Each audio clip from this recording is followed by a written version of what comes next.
Mayhem cameras on, I'd like to welcome you to Conundrum Contingencies. My name is Reverend Davidson. I'll be your host. And as you can see, I just graduated from the Harley Davidson Motorcycle Academy, and I am well pleased, but I can't tell if this thing is on or not. Looks like it's on, so we're going to take it for granted. Like I said, welcome to Conundrum Contingencies, and there's my certificate of completion. And here's my hog, although it's not really a hog. It's Yamaha FTR 1300 2003. And so, let me take off my gear and let's get started. Now, I want to talk to you about the Harley Davidson Academy. The state mandated that you have to go to some kind of school. Harley was the cheapest, and I got a $100 veteran discount, so I'm pleased about that. My instructors liked me, so they gave me a free helmet to go with the one that a different dealership gave me. So now I got two helmets, two bicycle helmets, and life is pretty good, although I'm a bit thirsty. Let me grab a little bit of water here. So happy Friday, one and all. Now, I enjoyed it, but to be honest with you guys, the test at Harley Davidson was a lot easier than the actual course. You know, you had to pass a 25-question multiple answer test, and then there was a lot of skill riding involved, but I'm glad all that's behind me, and I got my motorcycle endorsement. Now, I like bicycles and 10 speeds and all that, but in reality, I didn't buy this motorcycle because I loved it, or even because I got this motorcycle for less than the average cost of a cable belt. I bought it as a backup. If my Mercedes goes down, and it's parked right over here, you know, the one with the fishing poles right there, that thing goes down, and it's a little bit harder to maintain than the average Chevy. Then I got the Yamaha. The Yamaha goes down, I got a 10-speed in the house. You know, I don't want to depend on Uber or public transportation to get around. You know, I'd rather depend on righty and lefty, because the bus driver will let you down from time to time, as will a subway train. Well, but that's how it goes. I mean, if the Mercedes-Benz goes down and then I call Uncle Joe might say, oh, that's Garland, he doesn't want anything. And then you're screwed. So leave yourself a way out, just like they teach you at the Riding Academy. Give yourself plenty of room. I think it was see, search, examine, execute. So you're always looking for an escape route, and then leave yourself a way out. You know, that way you won't end up going to a semi or off the cliff. You go into the grass or you go into the bushes, and that won't be a fatality. Now,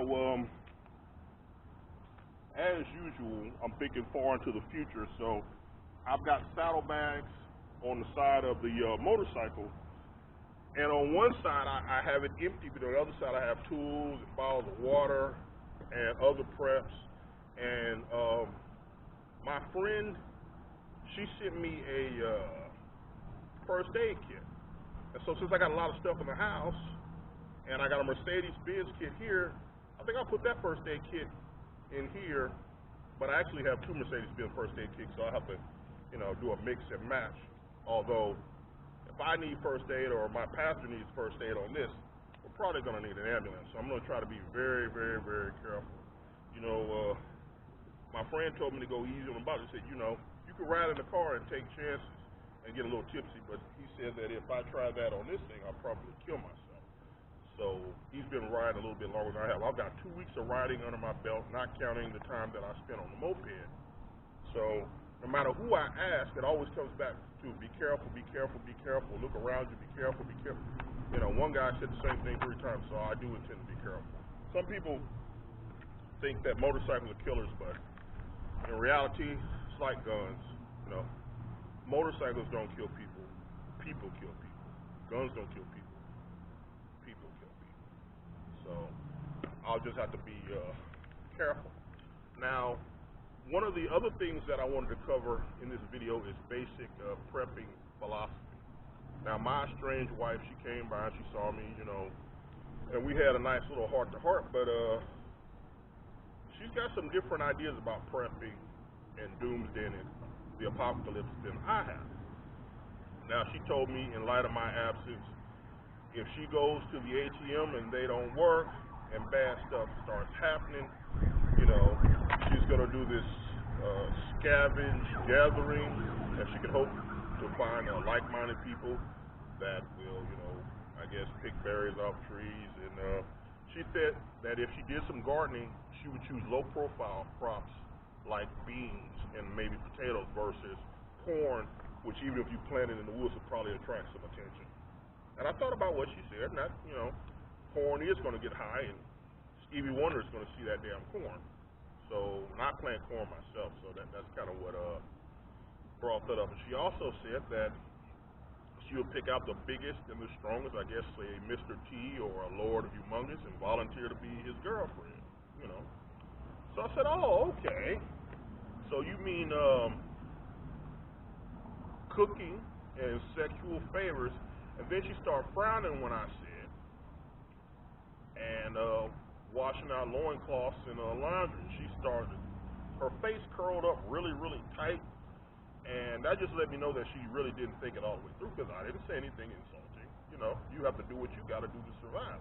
But even if the guy is the alpha male and you become the de facto alpha female, which the other females in the party would probably resent, that doesn't mean that you're not going to be able to, you won't have to get your hands dirty. You're probably still going to have to do some things that you don't like doing. Without law enforcement to rein some of us boys in, a lot of guys won't be gentlemen anymore when they know there's little consequences and very little reward for acting like Romeo.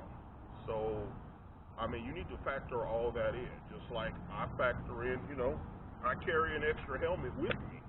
I carry extra riding glasses with me since this is open face. So if I lose my glasses, I don't have to keel over and just stare through the visor and hope that a mosquito or gnat doesn't go in my eye at 55 miles an hour. You know, I'm thinking ahead.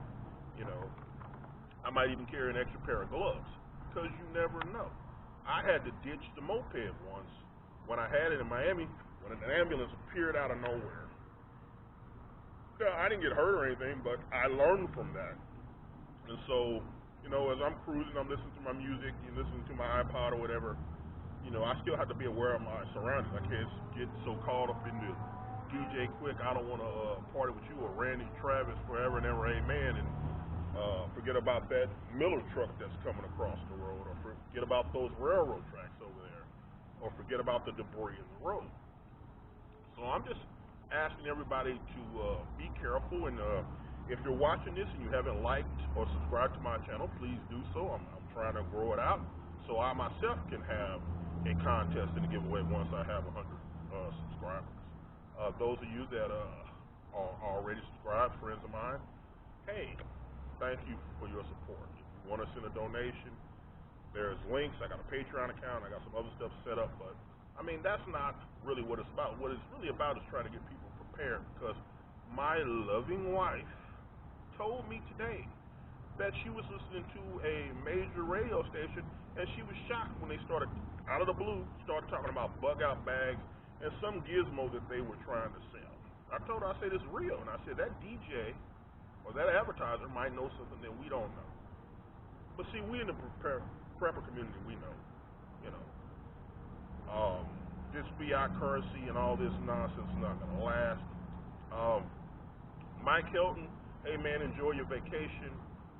Randolph Smalls, hey, good luck with your channel. And I told you guys, Ranger Rip, his channel is now called, what is it, Randolph Smalls Prepping or something like that. You can easily find it on YouTube. He's a meat and potatoes kind of guy. So not a lot of frills, not a lot of props.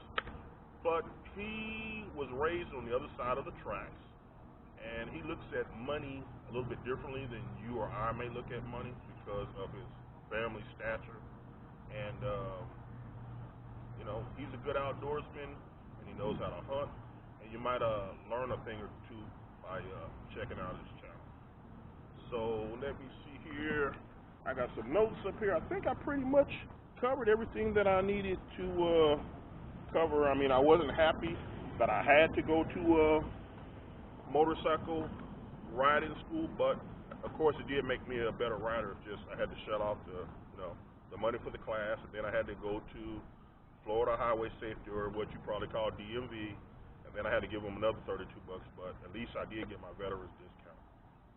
So anyway, thanks for tuning in to Conundrum Contingencies. May the Lord bless you and keep you. If you don't believe, all I can say is learn to read. Thanks for stopping by. Go Raiders.